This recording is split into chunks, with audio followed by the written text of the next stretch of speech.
Hello and welcome to the Merle and Locke podcast. I'm Merle.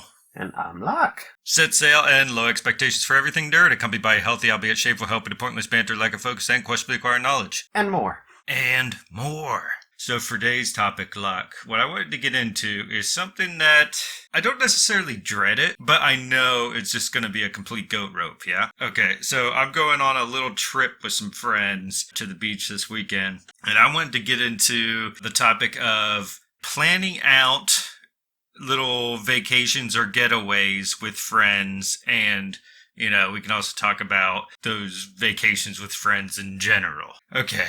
Oh gosh. All right. So my experience, everything is just unorganized and chaotic, and everybody has to have some kind of input, right? Absolutely. And things barely ever work out, I find. So, so as far as that goes, first of all, like the trip actually happening, 1 times out of 10, that it actually goes through. We talk about doing this thing, we bring it up to, a bunch of friends, and then one friend's like, oh, I don't have any vacation days left. And another friend's like, oh, I got like a family reunion or whatever the heck is going on that day. It usually starts out, everybody loves the idea. And then when you start giving them a time frame, then one by one they drop out. Yeah, exactly. And then it just doesn't happen, It doesn't happen, or it's just a couple of you hanging out, which isn't the most terrible thing. Yeah, it actually turns into like a little dinner party or something, or a little game night, and like 4 friends get together and just get drunk and hang out for a while instead of going on like a cruise or something like that. Man, that's always what it ends up being as far as like trying to get something going. But every now and again, you'll get through, right? Where you get enough people that are on board and willing to do the traveling, get the time off work, free up their calendar a little bit. You're ready to go. Now it's time for the planning process, yeah? What are all the logistics of it? Over the past week, it has been an absolute struggle. We're only going like 3 hours away, right? It's like a 3-hour drive. It's not anything that's too big a deal, right? But over the past week, it's taken a week just to decide who's riding along in what car. I mean, okay, so as far as like picking people to drive, right? I try to split everybody up between 2 cars. Just deciding on who's going to drive, that was easy. Right away, we had a couple volunteers saying, like, if the rest of the group helps out with gas and whatnot, I'll drive. And the other person will drive. And that's no big deal. That was all settled pretty quickly. But then deciding on which one of us are going to ride in which cars, it has taken an entire week to finally settle in on something. And it wasn't even something that was like mutually agreed to. It was just one person was like, okay, let me lay it down. It's the day we're leaving today. So this is who's riding in what car. And they just spit it out and everybody's like, oh, okay. All this fuss around it, trying to figure it out. And then one person steps in and is like, okay, this is how it's going to go, right? And it's ridiculous. All right. So, and after that, right, I get that text today saying like, oh, that's how it's going to be. I'm like, okay, finally, it's settled. We're all good. Then we're talking about my cousin who's going along. He's saying like, we're not planning on like going out to a lot of restaurants or anything like that. We're just going to get some groceries, bring them back, and we're going to cook for ourselves, save some money, right? So I was like, okay, yeah, I'm cool with that. I like that idea. That's how things start initially, and then I almost feel like something will change. It's usually how that goes. It'd be like, you know what, we're just gonna buy groceries. We're going to, make our own food. And then by the time that you get there, you're like, you know what, I really don't feel like making a damn thing. I'm on vacation. Who wants to make food? It's such a chore. That's the thing, right? I'm like trying to say to the rest of the group. I'm like, okay, so what should I bring? Should I I'll go get some groceries now, bring some things along. And like the first thing they say is like, oh well, on the way we're gonna stop at a Wawa's or something, and then we're gonna go to this big beer distributor, and then we're gonna go to the place. that we're staying at. I was like, so where does groceries fall into this plan? Because I'm pretty sure we're not getting groceries at a Wawa. That's like, like for those of you that don't know what a Wawa is, I mean, it's just it's like a gas station convenience store, And they have like some made to order food and whatnot that you can get. But it's not like it's like Pop Tarts and candy bars and stuff for the most part. So it's not groceries. Maybe you can get a loaf of bread, a loaf of white bread or something. There you go, and toast. maybe and maybe a gallon of milk, or half gallon. Oh, all right, milk and toast. There you go. Just gonna make right there, breakfast. So this is everything else. So we're just gonna load up a Pop Tarts, candy bars, milk, bread, and beer. Sounds like a good time to me. That's oh man. That's pretty much what we're doing. That's grocery shopping with your friends, right? That's what counts as grocery shopping. Okay, so thinking back to this, right? Not trying to patronize, the friends that I'm rolling with, but I'm the only one in the group that's a parent. So I'm used to planning out these things and like making meals and having things that will sustain you, not like getting trashed and eating Pop-Tarts. That's not my idea of a well-balanced diet per se. But, I get it. I'm trying to get on board with these guys, but in the back of my mind, it's really bugging me, I'm like, yeah, I would like the way I function now is like, yes, I like to drink, I like to party, but I like to stop, a couple hours before I go to bed, drink a lot of water, maybe sit down, have a cup of tea, and sober up a little bit and rehydrate, and then go to bed, and then wake up, feeling at least some semi decent, right? You have too much of a plan. You just gotta. That's I just have to let loose. Right? Let loose. Go to bed absolutely shit-faced. Yeah, well, I can't. I feel like I can't do that because, like, every time I got to a point where I would do that, I go to bed and the room would be spinning on me, and I'm like, I'm gonna puke. Like, this is awful. Like, trying to go to sleep while hammered, that sucks. I can't stand it. It's the worst thing. Now, don't get me wrong. When you go to sleep when you're trashed, I mean, there ain't a damn thing in the world that can wake you up. I mean, that's the deepest sleep that you'll ever get. But you wake up in the morning, you feel like a husk of your former self, right? And I'm not into that feeling. That doesn't do it for you. Trying to bring your soul back down. And you're like, come on, come back. I need you to... I need to walk. I need to go to the bathroom. Just come back. Now, I'm also thinking to myself, this place that we're going to, I've never been there before. Man, I don't know what to expect. And we're all staying in like one place. I'm like, what if they only have one restroom? And like, I wake up, with a major hangover. And one of the biggest things that I look forward to, during a hangover, having some kind of greasy food to freshen up the belly, pound a bunch of water, taking a shower at some point because, I always feel pretty greasy and gross after drinking, and then sitting on the toilet and dumping it out, bud. Like all that sin just comes right out of your body. Basically exercising all of them demons. Yep. That's like the best. That is the turnaround point, from coming back from a hangover. I feel. You're following it up with some prayers to the Lord. Here you go. You know what? Please forgive me for I have sinned. You're sitting there. You go, thank you, Father. It's just awful experience, but, it's also... the best thing that could happen on the day of a hangover. And if we're a house full packed of people and we only have one restroom, that's going to spell trouble. I mean, I feel like I'm probably going to be shitting out in the flower bed or something like that. Especially if the ladies get to the restroom first, trying to doll themselves up and what have you, for the rest of the day. Ugh, can't be having that, bud. I may either be kicking indoors or I'm going out to the flower garden, doing business out there. You know, fertilizing the plants and what have you. Oh, you got sinks too. That's always an option. Uh, Don't pretend it's not. It's an option.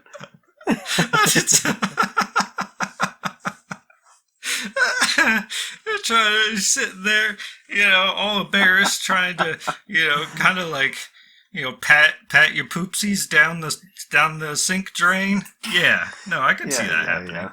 There you go. For sure. In a moment of desperation, why not? No, I'm going to go out and I'm going to poop in the bushes. Like a real man. Like a bear. If the bears can do it, so can I. Yeah, there you go. Oh, man. But in the grand scheme of things, it's like going through all this with your friends, like the friends we have. It makes me somewhat miss the days of growing up, going on vacations with your parents, right? They would think of everything. Every little thing was thought of already, and they had prepared for it. And we get out there and everything just runs so smoothly. Maybe thinking back, when you look back onto your memories and whatnot, sometimes you tend to like romanticize things and things go more smooth than, you know, maybe than they actually had gone. But in my memory, I felt like my parents planned for every, you know, inevitability. So I'm going to get to that point myself, but maybe it doesn't come as easily as you would think. Like I'm sitting here thinking of all the things that could happen, all the things we should prep for, but none of the other people in the group are talking about it. And I don't want to come off as like some controlling person has to have everything scheduled and organized or whatever it may be. So I'm trying to roll with the punches as best I can. But at the same time, I'm like, oh man, I feel like we need to put more thought into this. But no thought is going into it whatsoever. I mean, I guess we'll just have to see how it goes. So I'd love to hear like your experiences. Tell me about like the last vacation with friends that you've planned, how everything went down.